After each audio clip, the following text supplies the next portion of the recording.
Olá, meus amados, hoje eu tenho uma palavra muito especial, uma das mais importantes que você pode encontrar aqui nesse canal, uma das mais preciosas que eu preguei recentemente.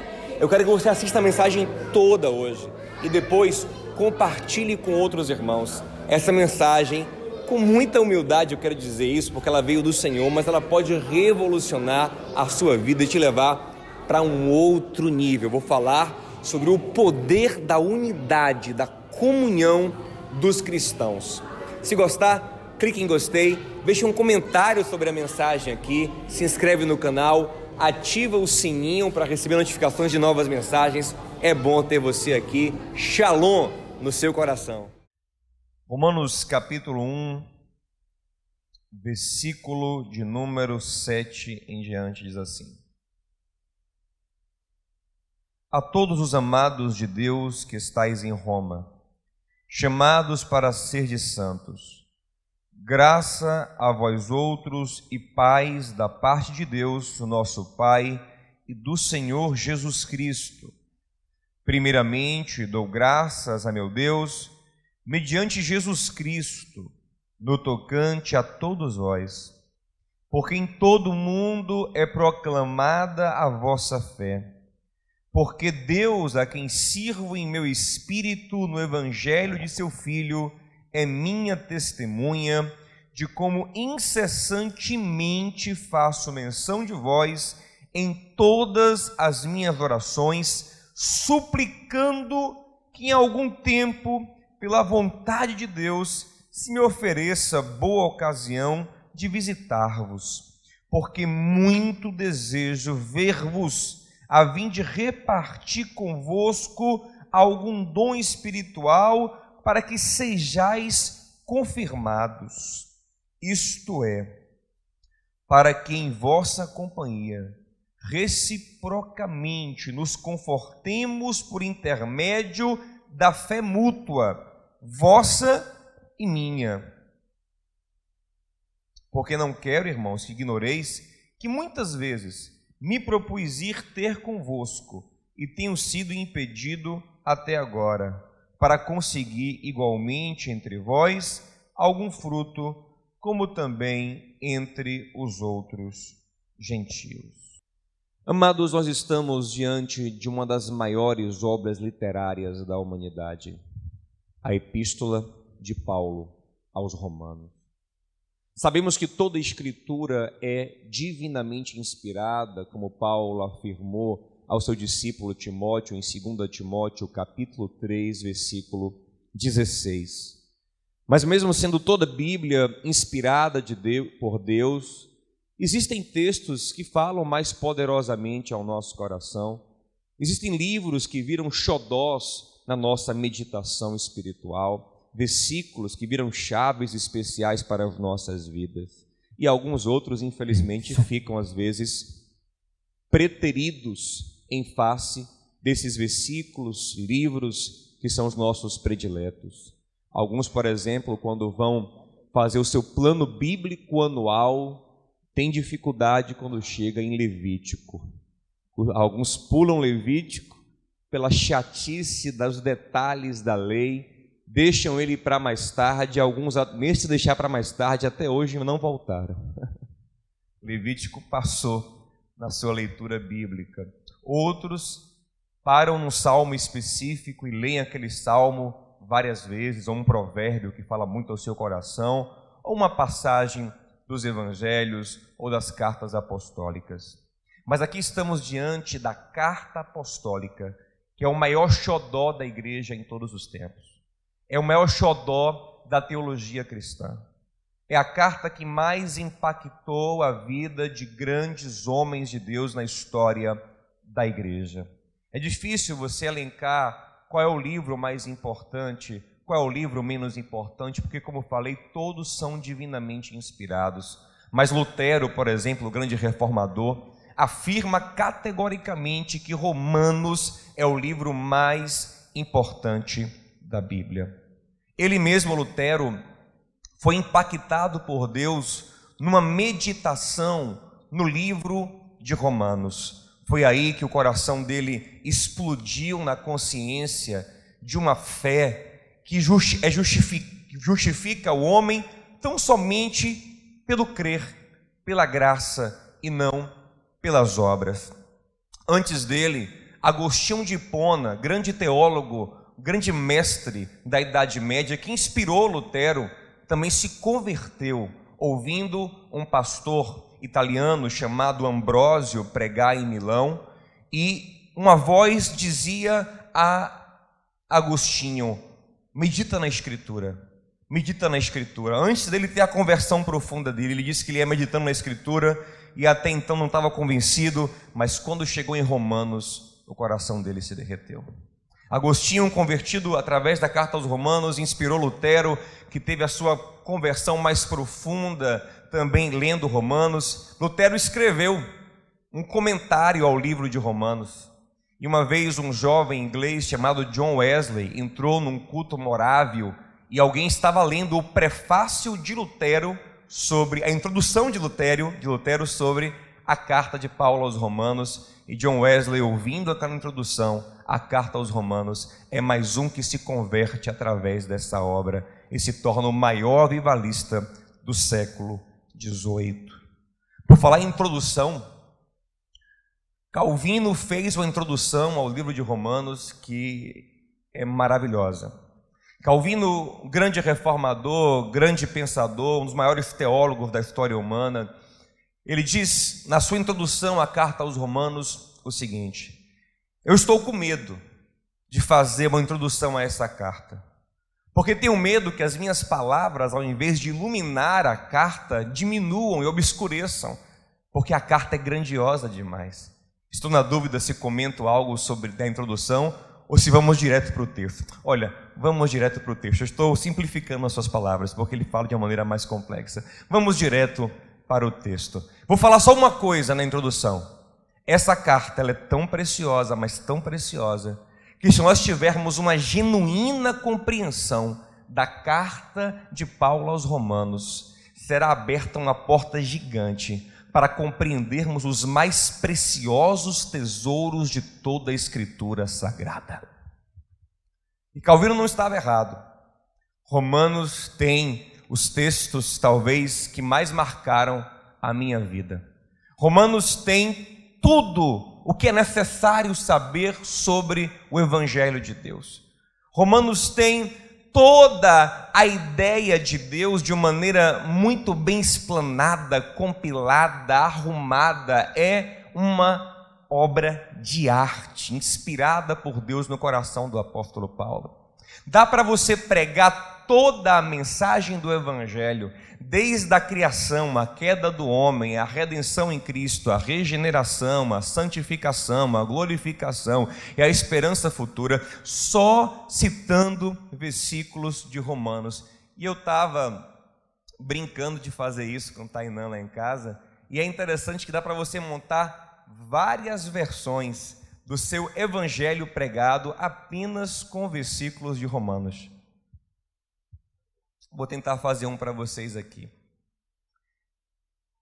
Porque desde os céus se manifesta a ira de Deus contra todo pecado e maldade dos homens, que suprimem a verdade por causa da injustiça.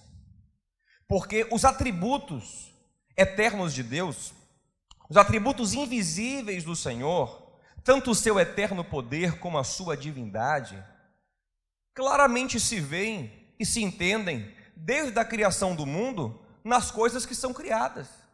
Por isso os homens ficam indesculpáveis, porque tendo conhecido a Deus, não glorificaram como Deus, nem lhe deram graças. Antes, em seu coração vaidoso, obscureceram seu entendimento.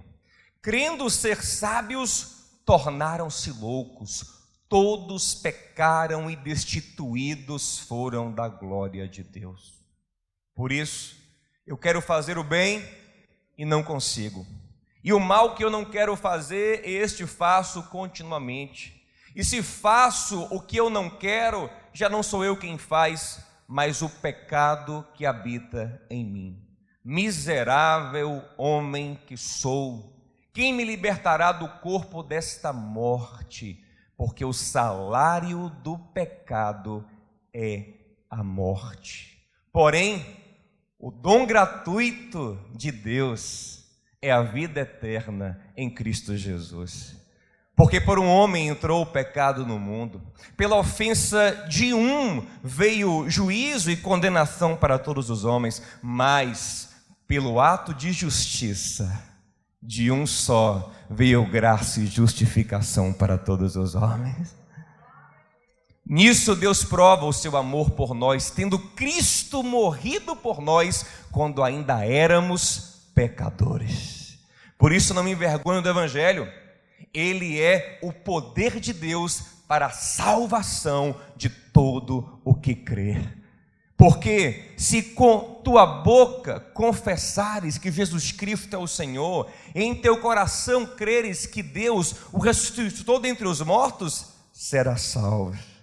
E tendo sido, pois, justificados pela fé, temos paz com Deus em Cristo Jesus, o nosso Senhor. Porque nenhuma condenação há para aquele que está em Cristo, cuja lei do Espírito e da vida libertou da lei do pecado e da morte. Porque aonde abundou o pecado, superabundou a graça. Portanto, amados irmãos, não vos conformeis com este mundo, mas transformai-vos, para poder viver a boa, agradável e perfeita vontade de Deus. Eu estou convicto de que as aflições desse tempo presente não se comparam à glória que em nós há de ser revelada.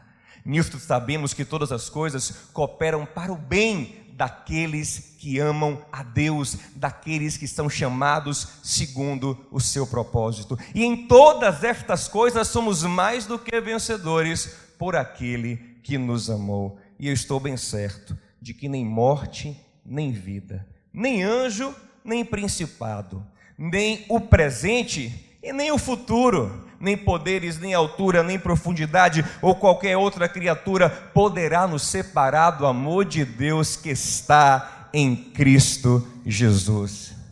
Encerre comigo aqui. Porque dele e para Ele são todas as coisas. Glória, pois, a Ele eternamente. Amém. Glória a Deus. Glória a Deus. Parece um único texto, mas eu compilei aqui vários versículos da carta aos Romanos e você tem uma pregação evangelística completa. E dá para você fazer trocentas versões. O maior pregador do 5º século, João Crisóstomo, dizia que a carta aos Romanos tinha que ser lida em voz alta pelo menos uma vez por semana em cada comunidade cristã. Agora, pense comigo. Essa carta é tão poderosa, tão impactante, mudou e transformou a vida de tanta gente ao longo desses 2000 anos. Eu recebo essa carta e toda vez que eu a leio, meu coração fica pegando fogo. Tem versículos que eu não coloquei aqui na minha narrativa do Evangelho, mas poderia colocar. O meu preferido da Bíblia, bem que varia essas vezes, mas hoje ele voltou a ser meu preferido, que é Romanos 12, 21. Não se deixem vencer pelo mal, mas vencei o mal com o bem.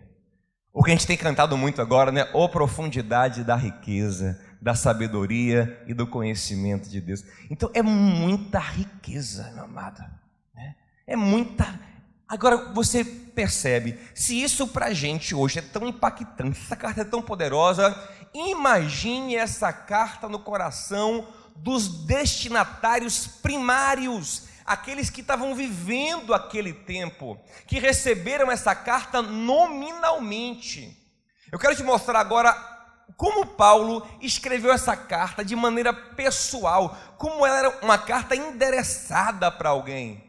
Lembra, pensa quando você recebe uma mensagem numa lista de transmissão, é uma coisa. Uma mensagem para o grupo todo é outra coisa. Mas uma mensagem que cita o seu nome, uma mensagem especial para você ou para um pequeno grupo, ela tem um poder muito maior no seu coração. Olha o capítulo 16 aí, olha quantos nomes Paulo cita na sua epístola. Como isso é pessoal, como ele está vivendo uma relação, ainda que à distância, com aqueles irmãos. E você que é pai ou vai ser pai ou mãe e não decidiu ainda nome para os seus filhos, vou dar uma lista aqui de nomes bíblicos que você poderá usar para as suas futuras crias. Olha aqui, a primeira que ele fala é a irmã Febe, ó. Recomendo-vos a irmã Febe, que parece ser a portadora da igreja. Se você não gostou de Febe, depois ele fala assim, ó, saudai Priscila, legal, esse nome, e Áquila. Mas se você não gostou desses nomes, ele fala também assim, ó, saudai Epêneto. Depois ele fala, saudai Maria, isso é lindo. Saudai, ó, Andrônico e Júnias. Saudai a Amplias, ó que nome, gente, um cara amplio, Amplias. Saudai Urbano, que colocou o nome do filho dele Rural, é brincadeira. Saudai a Estaques, saudai a Peles, saudai Aristóbulo, saudai Herodião, saudai Narciso. Olha essas irmãs aqui, uma dupla sertaneja dos tempos de Paulo, as irmãs Trifena e Trifosa, olha aí, está aí, saudai as irmãs Trifena e Trifosa, trabalhadora do Senhor. Saudai Pérside, saudai Rufo, isso aqui é interessante, ele fala assim, saudai Rufo e a sua mãe e minha. Ele diz que a mãe de Rufo era também como uma mãe para ele. Olha a relação que ele tem com esses irmãos, olha que essa carta é uma carta cheia de sentimento, de emoção, de algo muito próximo. Saudai Assíncrito, Fregante, Hermes, Pátrobas, Hermas. Saudai Filólogo, nome curioso, porque filólogo é aquele que é estudioso, o nome do cara é Filólogo. Saudai Júlia, Nereu, Olimpas. Por outro lado, ele também mostra que tem gente com ele, mandando as saudações, é uma comunhão à distância profunda, é algo muito quente. Olha o que ele fala no versículo 21 em diante. Sauda-vos também, ou seja, manda daqui para aí, Romanos, Timóteo, meu cooperador, Lúcio, Jasson, Sosípatro. Aí, isso é engraçado, ele fala assim, ó, e eu, Tércio, que escrevi esta epístola, também vos saúdo no Senhor. O cara que escrevia para ele se meteu e disse, peraí, Paulo, e eu também, que estou escrevendo aqui, vos saúdo. Gaio, meu hospedeiro, Erasto, tesoureiro da cidade, e o irmão Quarto, olha o nome, Quarto, irmão Quarto, cuja esposa era Sala e a filha era Cozinha. Então também tem, de cá para lá, é uma relação pessoal. Então imagina se essa carta é poderosa, atravessando séculos e milhares de anos, imagina essas revelações de maneira tão pessoal. É uma bomba profética. É uma bomba reveladora. Só que, meu irmão, de maneira... Paulo escreveu essas coisas tão profundas para esses irmãos. É algo muito grande no coração deles. É um bilhete, é uma carta apostólica direcionada para corações específicos. No entanto, com toda essa relação pessoal, com todo o poder desta carta, Paulo não está satisfeito com o que a carta pode produzir. Porque nós lemos o texto no capítulo 1 de Romanos, onde Paulo está dizendo aos irmãos, irmãos, eu oro por vocês em todas as minhas orações, e eu suplico a Deus que me permita ir ver vocês pessoalmente, é um desejo do meu coração, para que eu possa, quando estiver pessoalmente aí, compartilhar com vocês dons espirituais para fortalecer-vos. E não só fortalecer vocês, como também ser fortalecido pela fé de você, a minha fé e a vossa, mutuamente se fortalecendo. O que é que Paulo está dizendo?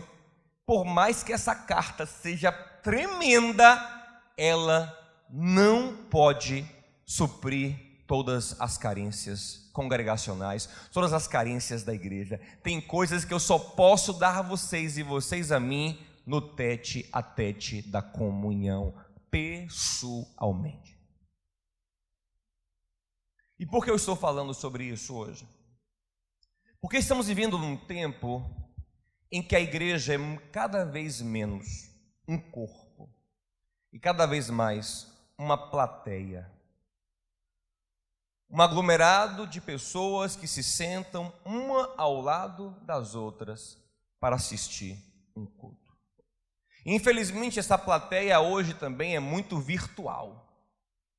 E as pessoas pensam que podem se nutrir espiritualmente plenamente assistindo uma pregação, vendo louvores pela internet, ou lendo livros em casa, num verdadeiro self-service espiritual, onde eu escolho o que eu quero comer, de acordo com o que me agrada, com as minhas preferências, com o meu momento de vida, e não que isso não tenha valor algum. Eu mesmo tenho um canal no YouTube, mas vira e mexe eu procuro briga com meus próprios seguidores no YouTube, porque vira e mexe um deles me elogia, e no elogio eu falo assim: eu daria tudo para ter um pastor desse aqui na minha... Porque sempre quando você gosta de alguém, você levanta, né? Um pastor assim desse aqui na minha cidade. Aqui não tem, por isso que eu fico em casa. Eu não congrego. Eu aí vou e repreendo e falo: meu irmão, por mais que você esteja amando a minha pregação aqui, ela não supre o que você vai receber na comunhão dos santos. Ela não supre o que só a comunhão dos santos do corpo, os ligamentos do corpo podem fazer fluir sobre a tua vida. Eu quero dizer a você que existem coisas que você não vai receber de jeito nenhum, por mais que leia bons livros e assista bons pregadores, a não ser que você se aproxime, ao Nordeste, se aproxime para a comunhão.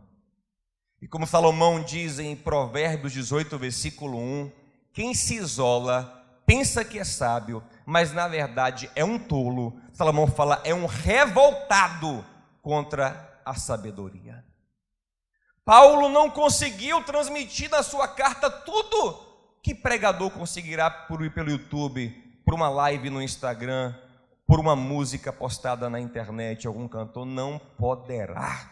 Ou nos chegamos, ou ficamos sem esses dons, sem essas dádivas, sem esse fluir de Deus que só se recebe no tete a tete, no alcance das mãos. Pergunta ao seu irmão: você está no alcance das mãos? Pergunta ele: você está no alcance das mãos da igreja?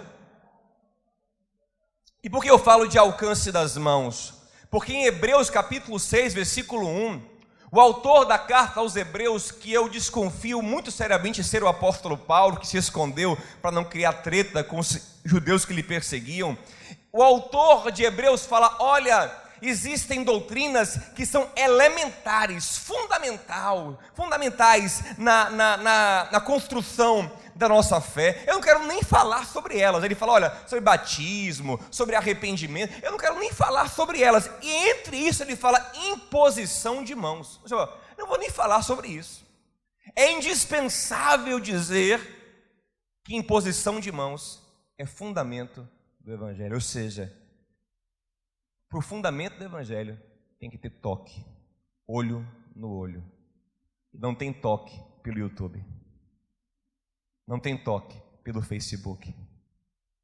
Tem coisas que só se fluem no toque das mãos.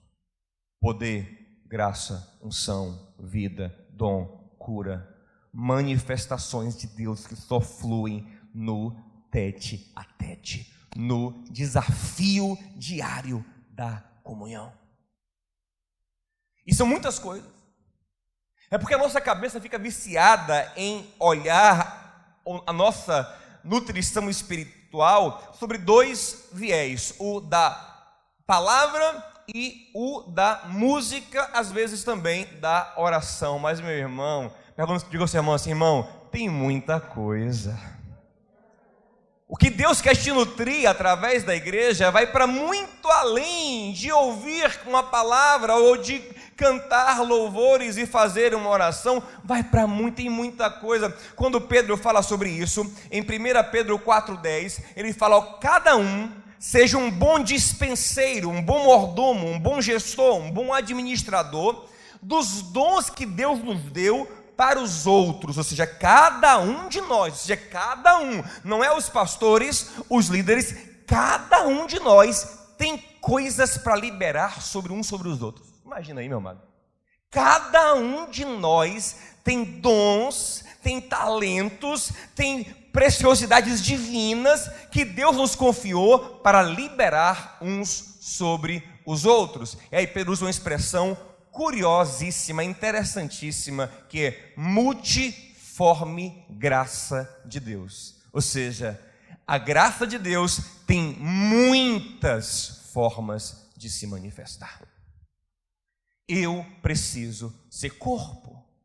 Quando o apóstolo Paulo ensina sobre dons espirituais em 1 Coríntios capítulo 12, ele começa o capítulo dizendo: eu não quero que vocês ignorem os dons espirituais. Ele começa a falar sobre os dons espirituais, e no meio do capítulo, versículo 20, ele fala: olha, tudo isso é porque vocês são um corpo. Como quem fala, vocês não vão receber nada disso se não viverem como um corpo, se não viverem unidos. Só assim, aleluia, vocês receberão esse fluir quando viverem como um corpo. E ele termina o capítulo falando: olha, eu vou mostrar a vocês o caminho mais excelente de todos, que é o caminho do amor, que ele mesmo chama em Colossenses de o vínculo perfeito. Pastor, não consigo me vincular perfeitamente a ninguém. Se tiver amor, o vínculo é perfeito, é indestrutível, é poderoso, porque o amor tudo crê, tudo espera, tudo suporta. Meus amados, ou nós encaramos com seriedade o desafio de amarmos uns aos outros, ou a nossa fé será medíocre a vida toda. Ouça isso, eu quero falar agora como quem traz algo do coração de Deus. Vocês me conhecem, sabem que eu sou muito temente quanto a isso.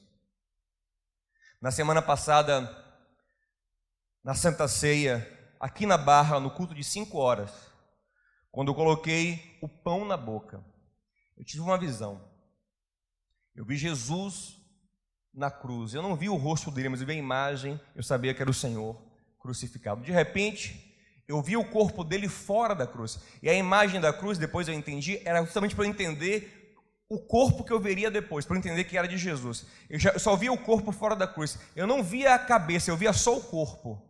Eu estava com o olho fechado, adorando, e aquele corpo crescia, e ficava um gigante, forte.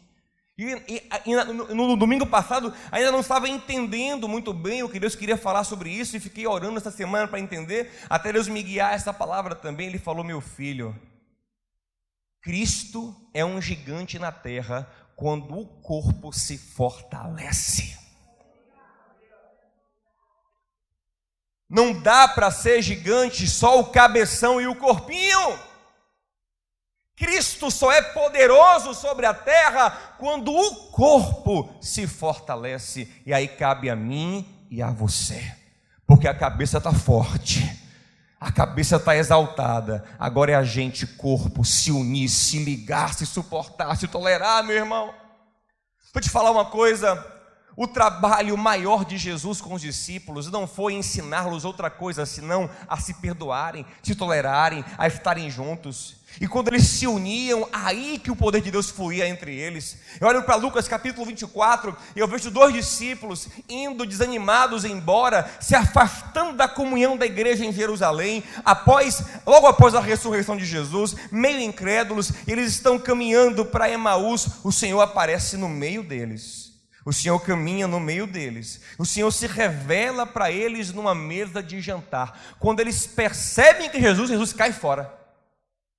Que interessante.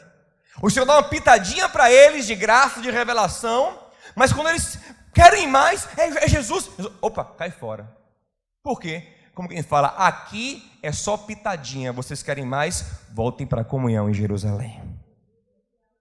Eles são obrigados a voltar para a comunhão em Jerusalém. E o texto fala que quando eles entram no meio da igreja em Jerusalém, que começam a falar da revelação que tiveram, aí Jesus aparece plenamente para eles. Entra no meio da igreja e dá mais revelações. Se você vê o livro de Atos, meu irmão, as manifestações mais poderosas de Cristo sobre a terra é no ambiente da unidade da igreja. Atos capítulo 2 é o capítulo que nos inspira, uma igreja poderosa, cheia de sinais, de maravilhas. Veja lá o fundamento da igreja. E todos viviam juntos com amor no coração, partindo pão de cada em casa, dividindo tudo o que tinha. É esse o fundamento. Se existe isso, existe o poder. Quando vem o Espírito Santo, estão todos unidos no mesmo lugar. Atos capítulo 4 também é interessante. No capítulo 3, Pedro e João tinham na verdade ido orar no templo, e na porta chamada Formosa tinha um paralítico. Eles foram usados por Deus para curar o paralítico, mais especificamente Pedro, e o Sinédrio pegou os dois apóstolos e ameaçou, deu uma surra, mandou calar a boca. E o que eles fizeram?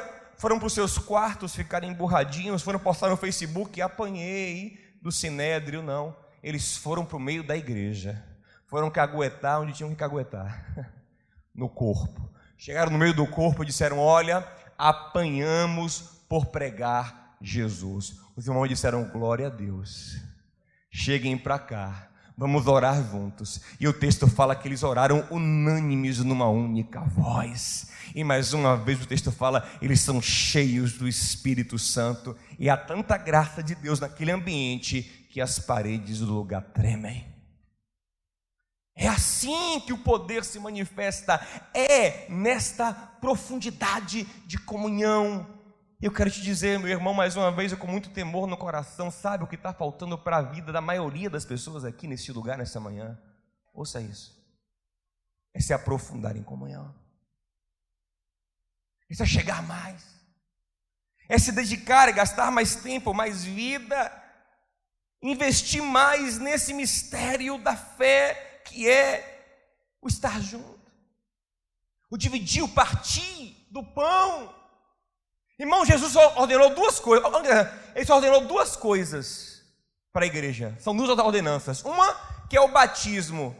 E o que o batismo significa? Você agora entrou na família. É o que significa o batismo. Você agora entrou na família. E a outra coisa, Santa Ceia, que é o quê? Que é a celebração da família, do corpo. A Santa Ceia é o celebrar a unidade. Outro dia eu fui surpreendido, eu vi na internet um rapaz até que tem liderança, tem influência, tomando a sua Santa Ceia self-service, com uma mensagem ainda afrontosa para a igreja. Tipo assim, eu parto o pão sozinho. Disse, louco, isso é um louco. Ele não tem nem ideia do que ele está falando aí.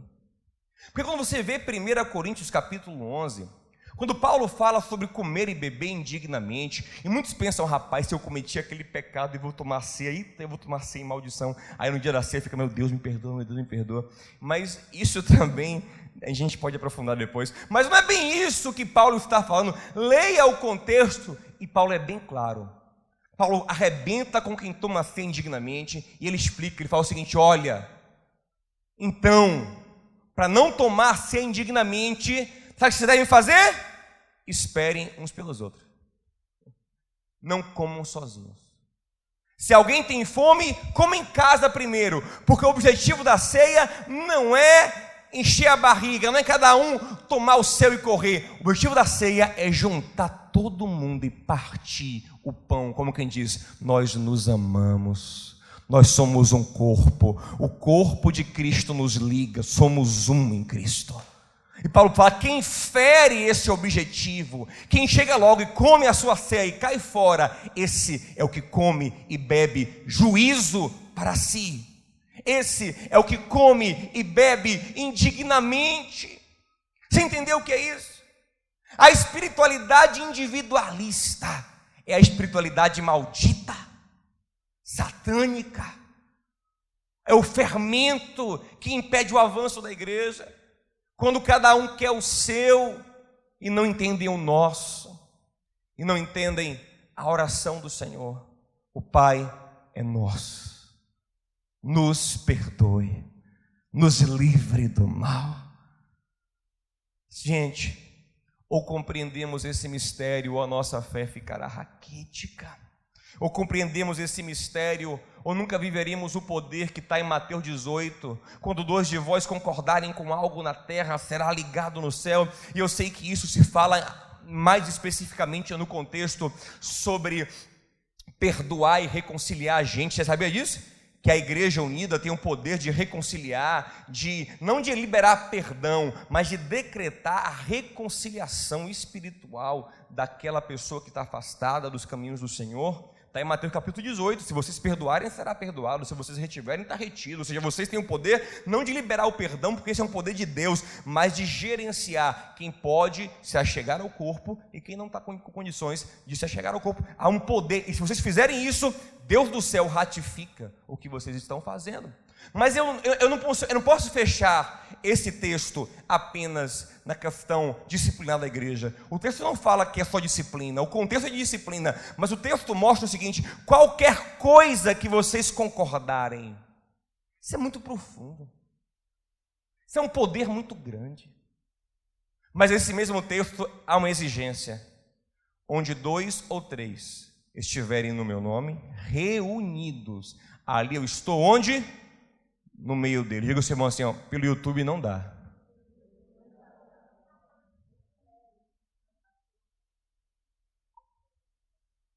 Não tem como. Vou te falar uma coisa. Existem mensagens para a igreja do Senhor que são coletivas. Agora eu vou lhe apertar. Segura aí que eu vou... que talvez você vai entender isso agora como força. Existem mensagens para a igreja do Senhor que são coletivas. As cartas de Paulo, por exemplo, são mensagens para uma coletividade. As cartas que Deus manda, que Cristo manda através de João às igrejas da Ásia no Apocalipse, são cartas coletivas. Ele fala em segunda pessoa, tu igreja, tu é isso, tu é aquilo, mas está falando de uma coletividade como sendo uma coisa só. Filadélfia, eu conheço a tua pouca força. A tua, como assim tua? É uma pessoa, Jesus? Não, é uma coletividade que eu vejo como uma unidade. Laodiceia, arrepende-te. Efésio, deixaste o primeiro amor. Tu deixaste, você deixou, não é vós, é tu, você. Ele vê tudo como uma coisa só. E isso essas palavras coletivas podem vir sobre a igreja do mundo, sobre a igreja do continente, sobre a igreja do país, sobre a igreja no estado, sobre a igreja na cidade, sobre a igreja local aqui, como nós somos. São mensagens para a coletividade que consideram o local, consideram o tempo. Por exemplo, na mensagem para Esmirna, ele fala: vocês estão onde está o trono de Satanás. Depois ele fala: vocês estão prestes a viver um tempo difícil, um tempo de tribulação. Mensagens reveladoras que percebem o tempo e o espaço que aquela igreja está inserida. Agora ouça isso aqui, porque isso aqui é duro. Eu tenho rodado em muitas igrejas. E sabe o que eu tenho visto? Que Deus continua tendo essas mensagens coletivas para a igreja. Essas revelações que fazem a igreja crescer toda junta. Porque se você for ver Apocalipse ali, são revelações que fazem toda a igreja crescer. São coisas que vão levar toda a igreja para um novo patamar. Mas sabe qual é o problema?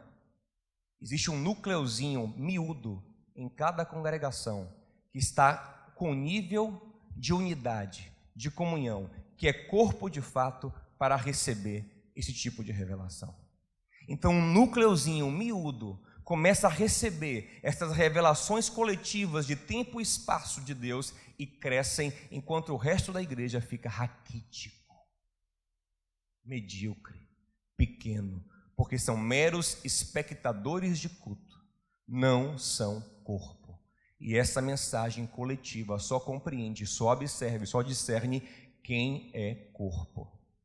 Se eu pegar aqui, sinceramente, e dizer assim, gente, olha, quando acabar o culto aqui, eu tenho algo para falar com a Lírio Barra. Me perdoe a sinceridade, mas eu sei que mais da metade dos irmãos, eu estou sendo generoso, vão embora e falar, não me interessa o que se tem para falar para Lírio Barra. O que me interessa era o que havia para mim, particularmente, pessoalmente. E por isso, a mediocridade reina na sua fé. Porque as revelações mais profundas não são as individuais, são as coletivas.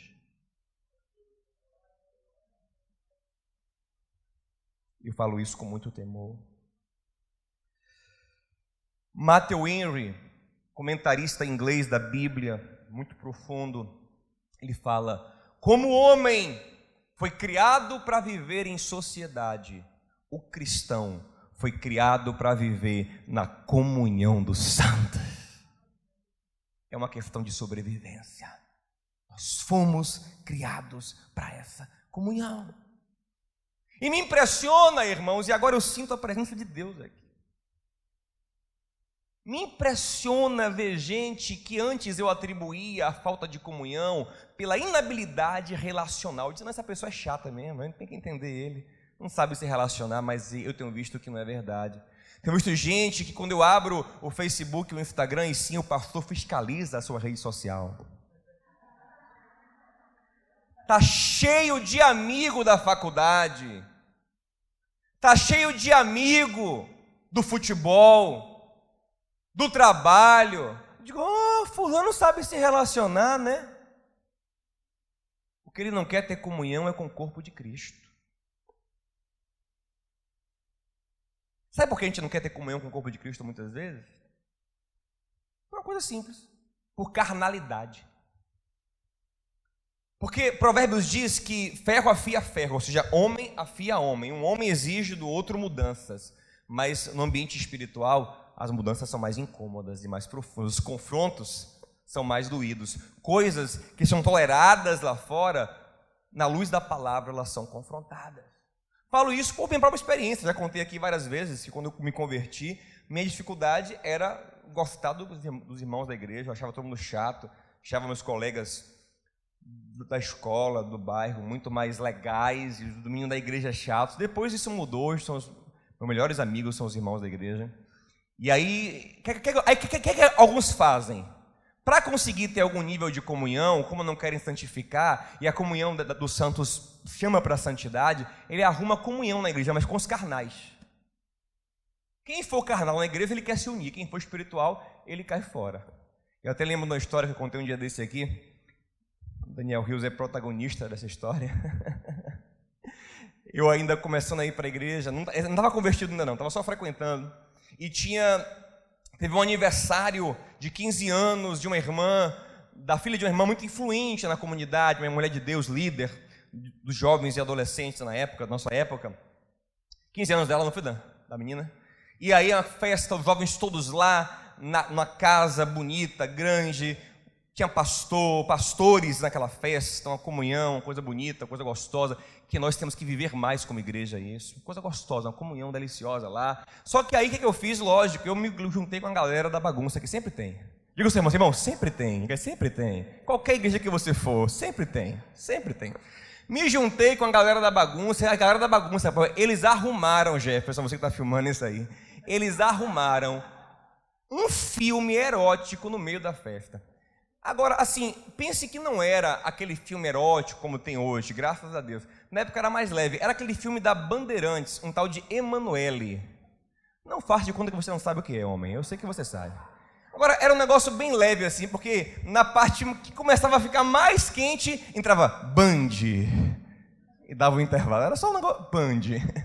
E todo mundo lá assistindo Emanuele, aquela coisa, e aí ficava um olheiro, um espião na porta para ver se vinha algum crente, algum pastor, e a gente assistindo Emanuele durante os 15 anos da irmã, imagina, num quarto lá na casa.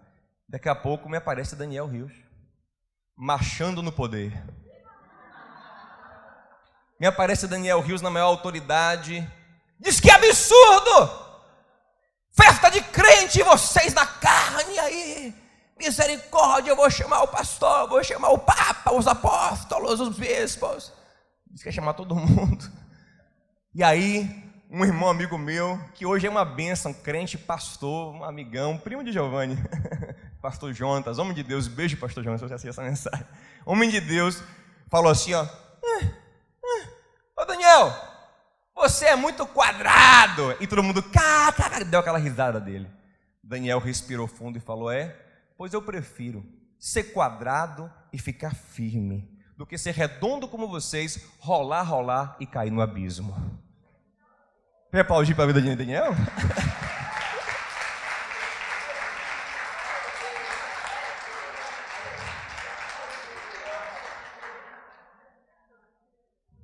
Mas hoje eu desconto tudo que ele fez comigo. Toda exortação, ele está aqui, ó, como ovelha aqui para tomar de volta. Brincadeira, Dan é muito querido, muito amado.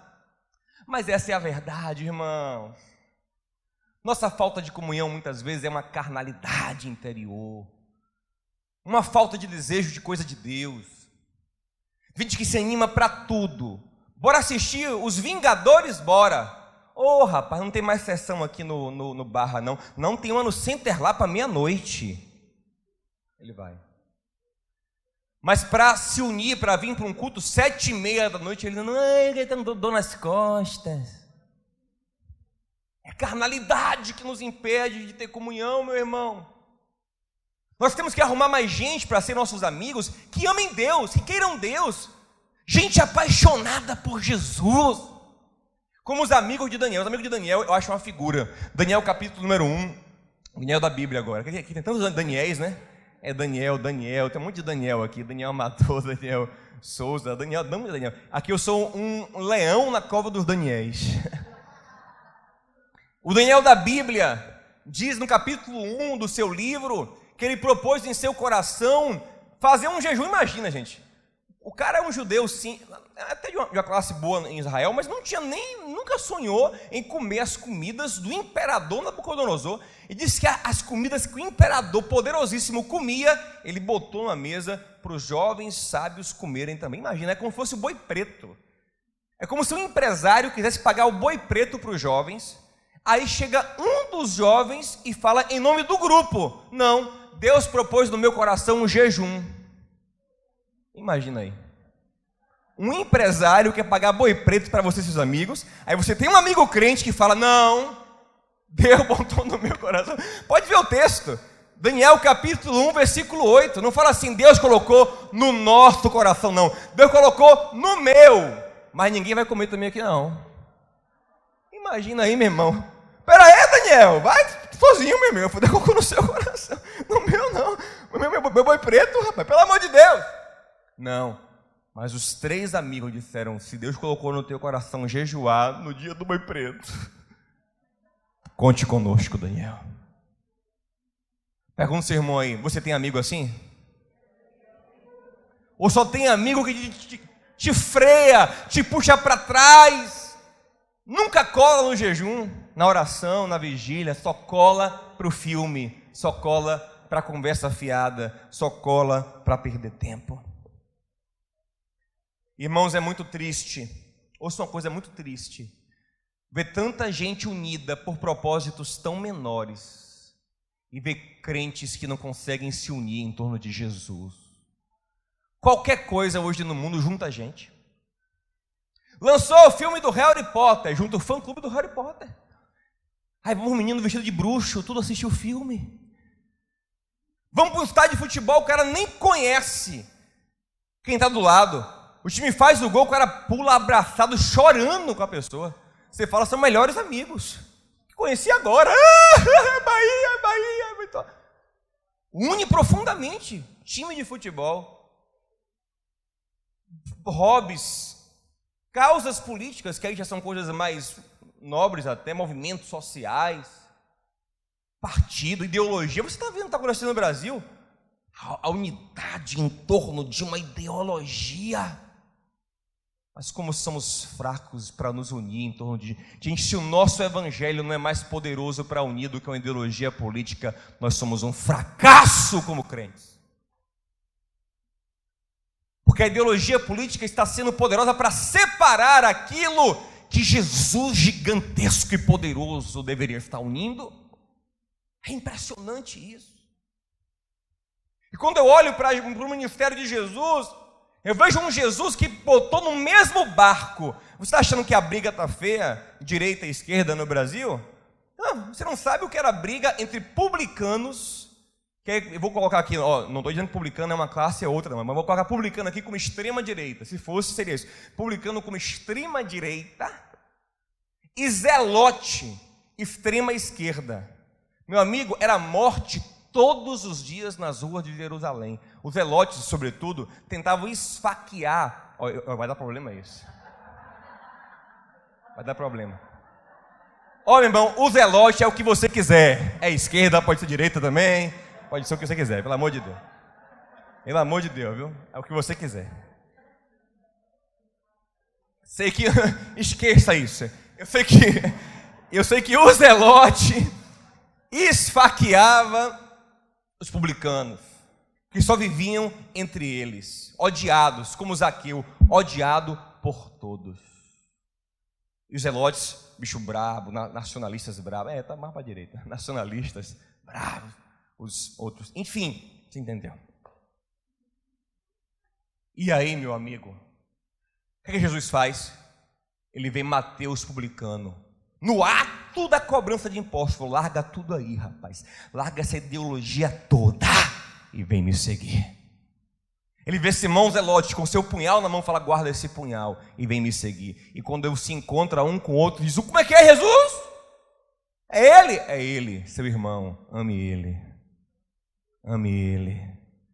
O que não te une agora é muito maior do que o que separa vocês. Vem aplaudir o Senhor por isso, meu amado. Glória a Deus.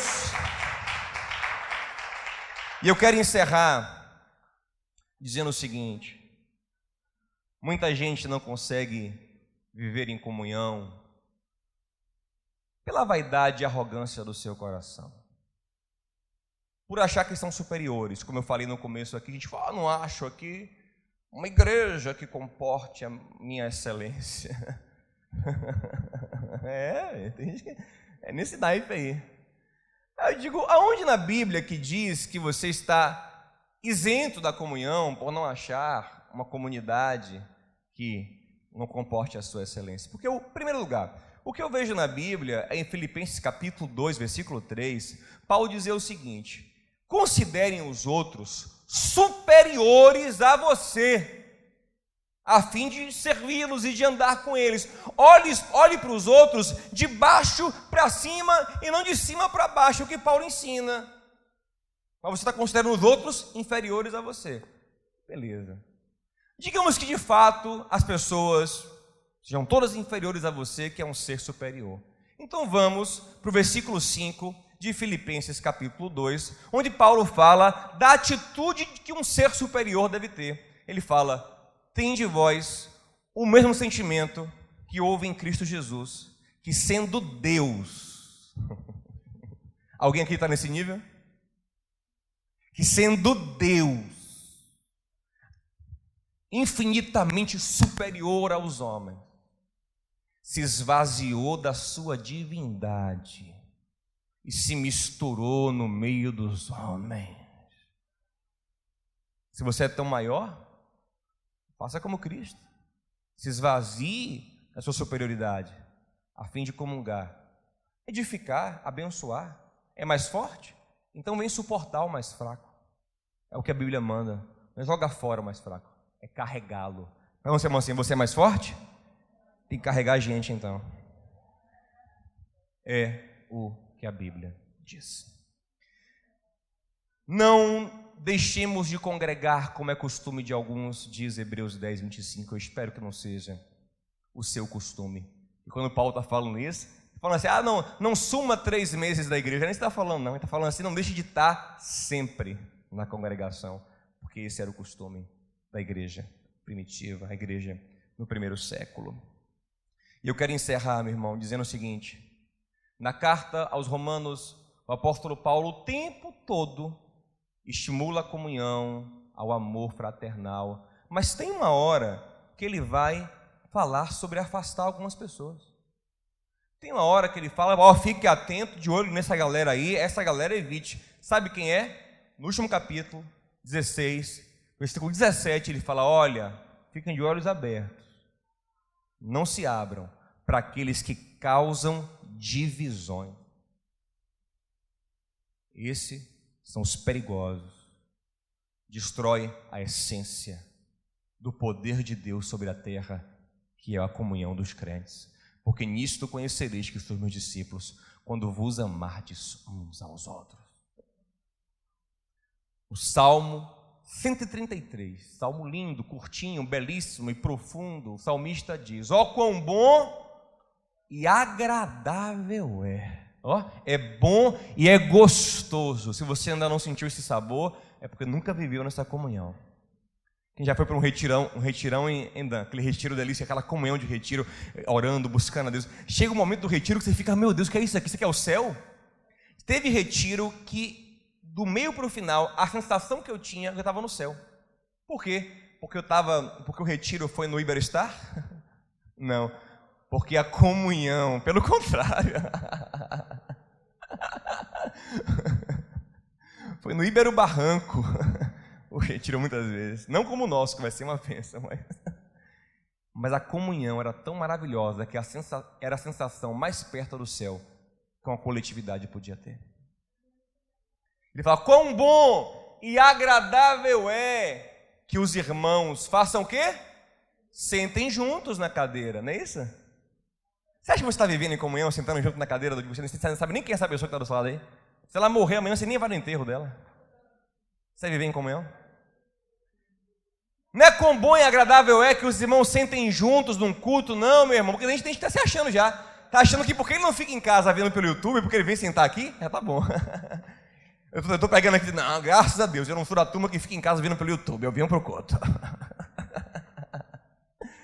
Não é quão bom e quão suave que os irmãos sentem juntos, não, meu irmão, é quão bom e quão suave é que os irmãos vivam vida. E quando eu falo nisso, se você não parar agora, eu não vou parar mais. Tem que parar. E quando eu falo nisso, eu lembro de Jesus, que convivia com seus discípulos e fala na mesa da ceia, eu estava ansioso para ter essa ceia com vocês. Isso é viver, é experimentar a vida de tal forma que você anseia por mais vida, por partir pão junto, é isso. Quão bom e quão suave é que os irmãos vivam em comunhão. Aí ele dá dois símbolos. É como o óleo que desce aonde? Sobre a cabeça do sacerdote Arão, escorre pela sua barba e desce sobre as vestes, sobre o corpo. Observe, na comunhão dos santos, o que acontece? A cabeça cheia da unção. Quem é a cabeça? O Cristo, o ungido. A cabeça cheia da unção começa a escorrer óleo. E o óleo na comunhão, quão bom e quão suave é que os irmãos vivam em comunhão. Quando isso acontece, o óleo da cabeça começa a descer sobre todo o corpo. A unção, o poder, a graça, a glória de Deus começa a descer sobre todo o corpo. Aleluia! É como o orvalho sobre o Monte Hermon. Quem não sabe isso? Orvalho sobre o Monte Hermon é um dos símbolos de prosperidade, de vida, de fertilidade que Deus deu ao povo de Israel. Ou seja, além de receber poder, recebem também favor quando vivem em comunhão. E o texto fala, e ali o Senhor ordena, do hebraico savá, determina, estabelece, ali no lugar da comunhão, onde há comunhão, o Senhor ordena, estabelece, fixa a bênção e a vida para sempre. Vamos glorificar o Senhor de pé agora? Glorifique ao Senhor, exalte o nome dEle, porque Ele é maravilhoso. E diga ao Senhor, Senhor, me ajuda, meu Deus, me ajuda, eu preciso. Sabe qual deveria ser o nosso sentimento, irmãos? De paixão pela igreja. de profundos laços. Não ter uma igreja, não ter comunhão deveria te deixar profundamente triste. Sair da comunhão deveria te abater, te entristecer, te fazer chorar. Tem gente que chora meses quando termina o namoro, mas sai da igreja e não chora um dia. Porque os laços são frágeis demais. A igreja deveria ser o lugar onde você se apaixona uns pelos outros em amor sincero e puro. Onde você ama, onde você tem os seus melhores amigos. Pastor, como eu sei? Em que nível eu sei que eu sou realmente corpo? Quando eu não consigo mais viver sem os meus irmãos. Porque quem é corpo, tirado do corpo, morre. Se eu não sou no nível de depender deles, de interdependência, eu deles e eles de mim, de sentir a dor deles, se eu não preciso, se eu viajo, fico 6 meses sem aparecer, sem dar notícia na igreja, eu não sou corpo. O corpo está ligado, ele é unido, ele é profundo. Eu não sei quem lembra do argentino Lucas, que foi ganho para Jesus durante um culto que o Influence, não sei se foi o Influence que organizou, foi uma igreja que organizou, eu preguei, não foi? Outra igreja, a Assembleia de Deus que organizou, e eu preguei. Quando fiz o apelo, lá vem correndo um menino cabeludo de sandália. Eu falei, ou vai me bater, ou ele quer muito Jesus, porque ele veio correndo numa agonia. E quando aquele menino chega, ele fala para mim, eu quero aceitar Jesus. Eu quero aceitar, né? Em espanhol, aquele portunhol dele, né? E eu quero aceitar Jesus. Eu disse amém. Não botei muita fé não, mas esse menino tá drogado, então, assim, sabe? De hippie, será que ele quer Jesus mesmo? Mas eu orei por ele, falei, vai lá na igreja amanhã. Ele falou, que horas? Eu falei, tem 10, na época era ainda 18, eu acho. Quando dá, antes de 10 tá um menino aqui na porta. E à tarde tá um menino aqui de novo. E na terça o menino estava aqui, na quinta o menino estava aqui. E nos sábados, quando tinha alguma coisa, daqui a pouco o menino está vivendo tão profundamente a comunhão, que ele passou um tempinho aqui com a gente. Quando o menino foi embora, eu quero que um dia, se eu for embora da igreja, chorem como choraram por ele, viu? E ele chorava, a igreja chorava. Está entendendo o que é isso? Interdependência, ligação profunda. Não é só de vir para os cultos, não. Ele vinha para os cultos e ele participava das vidas. Ele se abria, ele entrava. É isso que nós precisamos. Se nós não vivermos isso, não viveremos a plenitude do poder de Deus. Mas a visão que Deus me deu semana passada, confirmada com o que Ele falou no meu coração essa semana, é um sinal de que Ele quer fazer isso em nosso meio. E se preparem que Deus fazendo isso, eu não sei como nós vamos fazer, porque essa igreja vai ficar pequena demais para o que Deus vai fazer nesse lugar, no nosso meio. Eu não falo isso porque eu quero crescer, ser o pastor de uma igrejão, não, porque eu sei o que acontece quando a comunhão profunda se estabelece. Mas depende de você, depende de mim, para vivenciarmos isso. Dê a mão ao seu irmão, aproveite e pergunte o nome dele. Quem sabe tem uma pessoa maravilhosa do seu lado que você nem conhece. Você nem conhece essa pessoa fantástica que está aí do seu lado. Pergunte o nome dele. Pergunte o nome dela.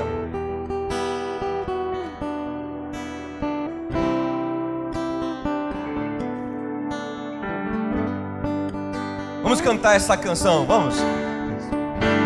Cante essa canção. Recebi um novo coração do Pai,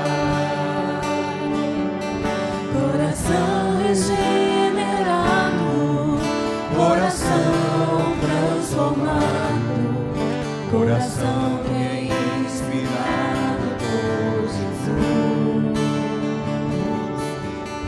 como fruto desse novo coração. Eu declaro a paz de Cristo, te abençoo, meu irmão. Preciosa é a nossa comunhão. Pega a mão dele pro céu assim, Somos corpo, assim bem ajustados,